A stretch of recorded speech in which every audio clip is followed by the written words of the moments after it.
Hey guys, JermRo here, back with a build update. So we are finally in maps. We're level 81 in the Lost Ascendant League. Very good. As you can see, we got our third Ascendancy. We are an Elementalist and a Juggernaut dual combo. So part of the appeal of the league is that you don't get a choice on your Ascendancies. So these are random. Juggernaut and Elementalist obviously are very different. This does absolutely nothing for me. But Juggernaut is really good on its own. So that's our ascendancies. We're level 81, and I want to just go through the gems and the skills that I got. So that was the first part of the league gimmick. The second part of the league gimmick is that you only get random gems to use. So once you get to the first slab, well, I did it at the first slab, you randomize 3 gems, and these are the 3 choices for main skills. So I first got Penance, Brand, and Dissipation, which is not bad, but in Ruthless, it would be really hard to actually make a build out of this. Then I got Double Strike of Impaling, which isn't also like not like the worst thing ever, but not good. Then I got Ground Slam of Earthshaking, which is actually pretty fucking good. And I'm very happy I got this skill. So I'll go through the links and stuff that I have. So when I first got this skill, I had already found Maim in the same lab that I got this skill in. Then I found Life Tap by doing a 3-to-1 recipe, and then I found Fortify while farming for gear before maps. So, and then I got pretty lucky with the chest piece, and now I have a 4 link. Like, straight up already have a 4 link. Good to go. This skill has a gigantic fucking AoE, and I'm using two-handed axe, and I'm doing Impale with this, so once I find the Impale gem, I'm going to stick that on there, but for now I don't have it. I have about 95% Impale with on my tree. I could spend 2 more points and get 100%, but I just feel like it's whatever. The damage is fine enough. My tooltip damage is only like, well, it's about 20,000, but I'm also using War Cries, so this scales with the, these count as a melee hit. So Intimidating Cry does double damage for 2 attacks, and then Seismic Cry makes your area of effect way bigger. So the combination of these two makes mapping very, very smooth, and I'll go ahead and shine some gameplay on screen. But the mapping is very, very smooth. On top of that, I have Fortify. I have Endurance Charge Generation through my Ascendancy, and I'm playing an armor-based build because I'm on the like Marauder duelist side of the tree. So I feel pretty tanky. I've died. Let me check my deaths. I guess I've died 9 times. Like that is quite a few times, but like, in the grand scheme of things, I've seen motherfuckers die like 200 times before they get into maps in Ruthless. So I think I had died 3 times in the campaign. No, I think it was only 2. And then I died in one of the few like first maps or something like that. No, it was 3 deaths. I died to Azaro. That was the third one. So I died 3 times in the campaign. One of them was to Azaro, so that's like a map area. But the combo skills that I got, like, this is very good. I honestly feel like even if I get to 85 and I have the chance to reroll my skills, even if they're bad, I can still easily progress with this. So I kind of want to use this character to progress as far as possible. See if I can get to level 90, because at level 90, I believe you are able to reroll as one of the 2 classes that you got. So I'll be able to either make a Juggernaut or an Elementalist. So I'm probably going to make a Juggernaut. And then I'll get to roll for gems as well. There's 2 chances, because why the fuck would I do a spell? There's 2 chances for something there. That's a big if, and I honestly would rather spend all that time playing on one character. So we might just see how far we can take this one character, but that is a possibility. So that's my main hand skills. Of course, we have the War Cries as well, so I'm gonna go ahead and resocket these. Decoy Totem, just useful on most fucking builds because you need things to be decoyed in Ruthless. You don't have a way to pass through enemies. I do use a Quartz Flask when I do stuff like Delve or Heist, but I don't use it when mapping because I use Consecrated Path, which this is a pseudo movement skill, and I'll go ahead and show gameplay on screen again. But this is a pseudo movement skill that you can use if you use melee skills, because it essentially teleports onto the enemy for the slam, so you can use it to get through packs to spawn on top of packs, and because I'm using slams anyway, it does a decent amount of damage. Once I get Endurance Charge on enemy stun, I'm going to put that on there as well, so I can just generate even more Endurance Charges. But this is one of the things that I came up with in the very first Ruthless League, because we didn't even have Quick Step in the first Ruthless League. So I was looking for any way to get through packs that wasn't a flask, and this is one of the ways that I came up with, and it works very well. So definitely suggest you try that out if you're using a melee skill. On top of that, you can't get Molten Shell anymore through a reward, so I'm using Steel Skin, but Steel Skin also removes bleeding, which I didn't know until this league. So that's actually very useful. We have it on automation, and then on top of that, we have the golem, which I don't even use anymore. It dies so fucking often. So determination. It's very weak in Ruthless, but I did find determination in the fucking first lab. Like straight up first lab found determination. So I've been using this the entire time. It's very, very strong, even with its decreased power in Ruthless. And I actually found two of them. So this is the first one. I actually found a second one. And then I'm using Vitality as well.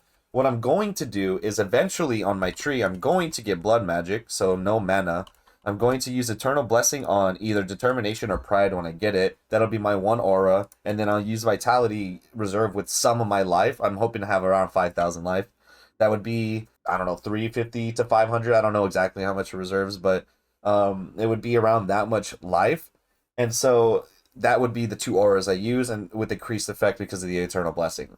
And that's what I'm doing right now. And then on top of that, I use Blood Rage. So those are the auras I'm also using right now. We're going to throw this back in. Vulnerability for the curse, because everyone needs the curse.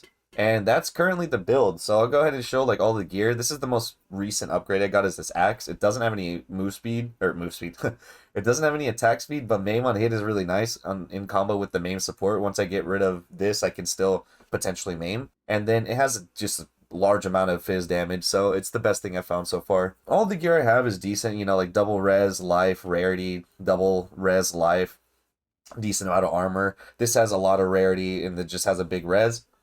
I did find these boots, I don't exactly remember where, but it has chaos res and 25 move speed, which is pretty damn good. I think I was just wearing 30 move speed boots before, so I lost 5 move speed and got 13 chaos res, definitely worth it. And then just a high life belt. Very good fucking rarity ring. If only the life was higher, I would use this for a very long time. Looking to change this ring as soon as possible. If I find something with rarity, this is going immediately gone. And then I found that I rolled this right before I went into maps, and this is just so good. So fucking chaos res, all res, and it's rarity. Rarity is super important in Ruthless. It's not as important in the core game, but in Ruthless, you want as much rarity as possible, up to like about 100%. Just because the more rare things you find, the more of a chance you can get an upgrade, the faster you can progress. And then in maps as well, the more rare maps you drop, the less currency you have to spend to roll the maps, and the currency you can save to re-roll the maps that are bad or whatever, you know what I mean? So it's really good to have rarity, so much so that even on my map device, I took this node here, which is 30% increased rarity of maps found in your maps, because the map, like, just getting more rare maps is so fucking valuable. I might eventually take this off, but like I find it to be super valuable right now. I guess I can also talk about my Atlas strategy right now. So I immediately rushed up to Unwavering Vision because it gives you 10 passive points. You just can't use fragments, but like I don't ever use fragments until I get into like late yellow to red maps when I'm doing that transition. So it gives you 10 extra passive points, which I then immediately spent getting the entire map pack wheel, because this is probably the single most important thing you can get on your Atlas tree in Ruthless, other than the shaping nodes, because you need higher chance to drop maps and you need enemies. You just need more enemies on your map. And this is the one fucking way you can do it, is this entire wheel. So get that first, and then I got Shaping the Skies because it's right there. Then I got the Kirak node and its rarity, and then more shaping. So right now I'm just working on more shaping nodes. I'm thinking about coming down here and getting this Kirak wheel as well, and then getting this heist stuff, because heist is so fucking valuable as well. It's probably the only mechanic that is even worth it to spec into at all, and I wouldn't even put much into it, just this wheel. So that's my current Atlas strategy. Right now, we're in T7 maps, technically. Well, I guess, yeah, I have a T7 map that I can run. I've done a T6. I completed it with only one death, and it was a stupid-ass death because it was a fucking rare mob. Oh my god. It was a rare necromancer that summoned the skeletons, the fire skeletons. And it split into like 6 of them, summoned 6 packs of skeletons on me. I got stuck and insta-killed me. Oh god. That was like the worst shit. That was awful. So that was like the one death I had in that map. But if that mob wasn't there, I would have had a deathless, and it was a really fucking hard map. Like, it was rolled rare and it was hard as fuck. And it was Maven Witness, of course. So I'm still, I mean, obviously I have no maps between the T7 and Tier 3. So right now I'm just mapping. I'm trying to get completion, and I'm just doing maps. I'm doing Delve as well. Anytime I get Nico, I try and do Delve, because it's just, it's like area level 75, so it's just a good place to drop items. And then when I get heist contracts, when I get about 4, I'm going to do them. So I have 2 right now of the quest contracts. I find them to be very valuable, so I'm just going to run all of them, even though they're kind of cringe. I'm going to run them all just for the potential loot.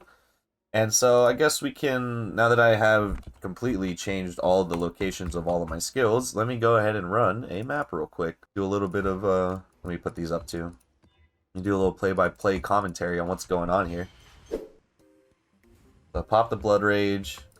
Honestly, like, when I find a rare mob, curse, double Warcry, slam their ass, and then they pretty much just die. I pick up like every magic and rare item I find, pretty much, until my inventory's full. I say this shit's good, and then I'm over here struggling to kill Blue Pack, Lamau. But then you can conk path into, when you're a little bit far away, you can just conk path in. I am struggling with mana right now, so I have an Enduring Mana Flask, which helps, but when I get Blood Rage, that'll be completely negated, and I'll never have mana problems. But Conk Path really helps for these like tight corridors when you kind of get stuck sometimes. Especially for like me, I'm a slam skill, so sometimes my hit doesn't even register, and I have to get a little bit closer. But it really helps for that shit. Plus it spawns the Consecrated Ground, which just is regen. It's good.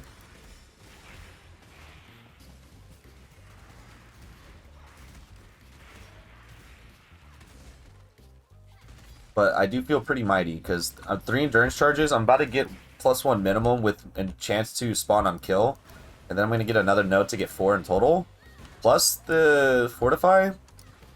I feel pretty good. I just need to find a way to like extend the duration of some of this stuff and feel really good. 10 seconds is not that long. The grand scheme of things.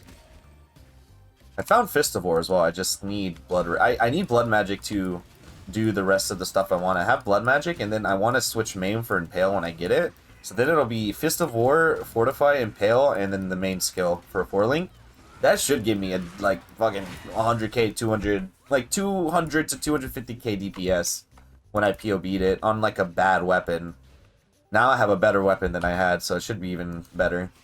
But that would help a lot for my DPS and just general clear, because it'd make the AoE way bigger without the Warcry. Because I don't really pop the Warcries unless I have to.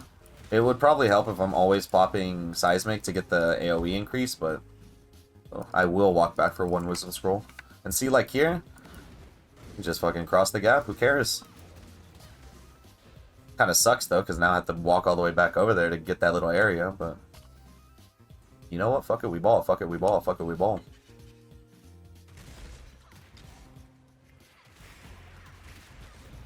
But usually in my videos, I'm just highlighting the actual like the content, not so much the gameplay. So I wanted one because it's a generic ass two-handed melee build, but it is still like it works really well for essentially only having one ascendancy, because Elementalist does nothing.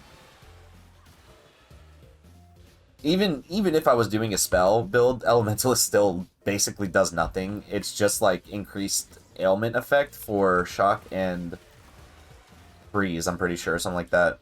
And then it makes you immune to Ellie Reflect, which I guess is okay.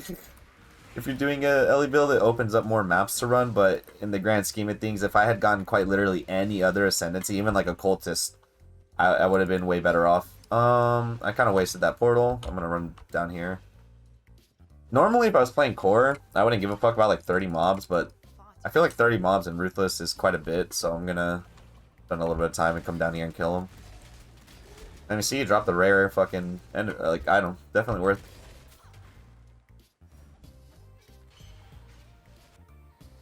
And bada bing, bada boom. I usually do ID everything too, just for the transmutes, because like 1 transmutes 4 wisdom. Usually it pays for itself. Oh, damn, that's just like an upgrade. You switch the rarity for fucking life, but the bad base as well. And we get some sockets, some jeweler orbs. Nice. Okay. Well, that is the build update. I hope y'all enjoyed. Also, I look fucking sick as hell. I don't. I'm just like vibing with the back attachment. It's the suffering back attachment. You got to use the suffering back attachment during Ruthless, of course. But that's the build update. Hope y'all enjoy. Thanks for watching. I think I'm gonna put all these videos into a playlist. So if y'all want to watch the whole series, be my guest. It's gonna be there, formatted for you to watch. And I'll see you in the next video. Throw me to the sharks, little nigga. I survive up on my own. I better talking to me. Why the fuck you high to get that pole? I made 100,000 niggas smacking shit up off a phone. Man of the house, nigga. Why you think I'm at the ground?